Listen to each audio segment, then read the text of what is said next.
Estamos no programa Ciência e Espiritualidade, aqui pela TV Mundo Maior, hoje abordando o tema ectoplasma com o Dr. Luciano Munari.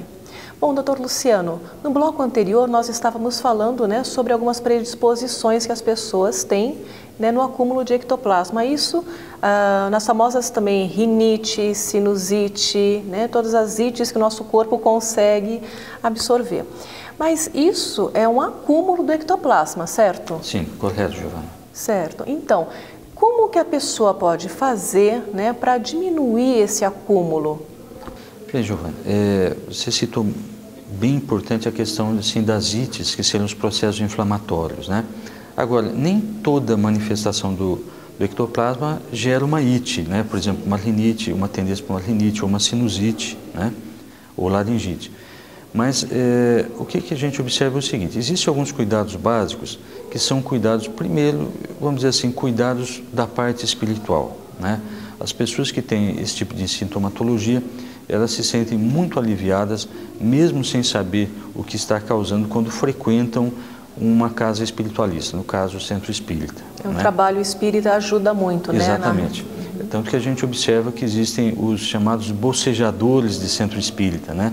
Então, esses bocejadores, quando eles estão bocejando, eles estão eliminando o ectoplasma. Ele está sendo recolhido pelos espíritos para uma finalidade útil. Ou seja, não é para repreender, está com sono, para com isso, presta atenção na palestra. Né? A única coisa que pode ser feita é um pouquinho mais discreta, vamos dizer assim, né?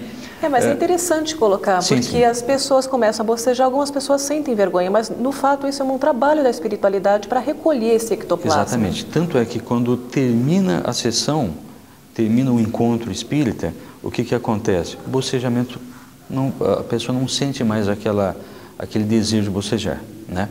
Agora, se a gente sabe que essa pessoa está fazendo uma doação lá, ou está sendo recolhido pelos espíritos, vamos pensar se essa pessoa conhecer um pouco mais sobre o ectoplasma. Então ela vai ter uma ideia que ela tem uma substância que pode ser útil aos espíritos. Se ela estiver doando isso voluntariamente, ou atuando, por exemplo, de modo mais ativo com os espíritos, seja num trabalho de cura, ou seja, por exemplo, até como passista, né? Vamos dizer assim, ele seria um canal melhor de transmissão da energia do espírito. Ele tem mais recursos biológicos que o espírito precisa para transmitir uma energização, um passe mais bem feito. Bem, então, esses seriam cuidados a nível, vamos dizer assim, de uma conduta mais espírita. Mas a conduta espírita não inclui somente uma doação de ectoplasma. Ela inclui também uma mudança da forma de pensar, onde a gente vai evangelizando o nosso coração e abrandando essa nossa tendência a se irritar com as contrariedades. E é justamente aí que existe então o quê? Uma saída da sintonia com os espíritos com características obsessoras que podem manipular esse ectoplasma no sentido de causar sintomas, mal-estar na gente, né? Outros cuidados: alimentação, né? Alimentação principalmente natural, à base de cereais, arroz integral, farinha integral, né? Evitar o açúcar refinado, evitar adoçantes, evitar muita carne. Tudo isso biologicamente alteram as funções do fígado, e alterando as funções do fígado e do intestino, né? Também acaba gerando maior produção de ectoplasma. A água também, a ingesta de água também é muito importante, né? A gente percebe que as pessoas que têm uma maior quantidade de ectoplasma geralmente têm uma ingesta de água menor, né?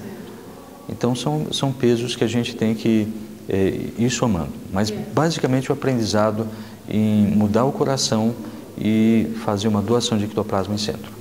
Certo. É importante a gente deixar claro, né?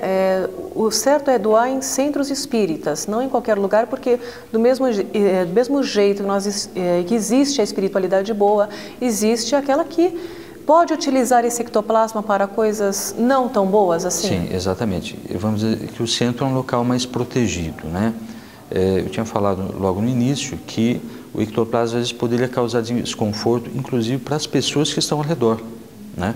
A gente vê que são pessoas que, quando elas estão um pouco mais negativas, né, o ambiente fica mais pesado e as pessoas que estão próximas conseguem, vamos dizer assim, conseguem, né, até sentir um mal-estar físico, o corpo acabam mais pesado. absorvendo, exatamente, né, essa situação.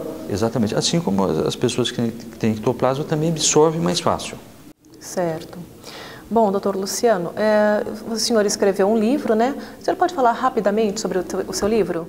Bem, nesse livro eu fiz um retrospecto a respeito dos fenômenos de materialização que já vinham acontecendo com os pesquisadores vamos dizer assim, em torno de 1900, as fotos, né, as observações por cientistas assim de renome e que eram pessoas honestas, tidos como, vamos dizer assim, exemplos de ciência, pesquisadores mesmo. E a partir daí a gente foi observando então a questão, por exemplo, da prece. Por que prece de certas pessoas ou benzimento de certos benzedores funcionava melhor, né? E fomos abordando isso de modo mais técnico, né? E percebendo então que essas preces ou benzimentos vêm de determinadas pessoas, que são os grandes produtores de ectoplasma.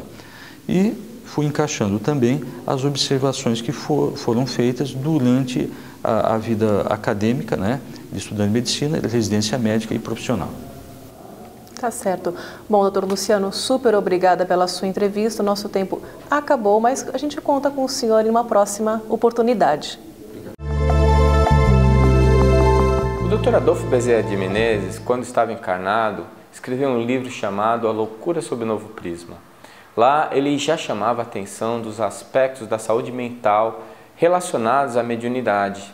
E, obviamente, se relacionamos mediunidade, relacionamos também ectoplasma, ectoplasmia. O aspecto espiritual na saúde mental é algo, então, que já não é uma novidade para nós brasileiros. Entretanto, muitas outras coisas ainda vão vir.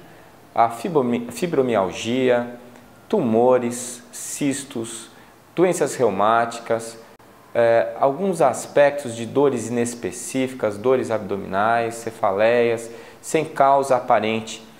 Com toda a tecnologia, o arsenal diagnóstico que nós dispomos hoje, muitas vezes estamos diante de um sintoma que não conseguimos identificar a sua causa e, se não identificamos a causa, não conseguimos tratar. Tudo isso faz parte de uma designação clínica que no futuro chamaremos, dentro da medicina, de ectoplasmia. Um capítulo novo na patologia humana, em que vai ser possível administrar os seus aspectos patológicos, porque nós já vamos entender as suas causas.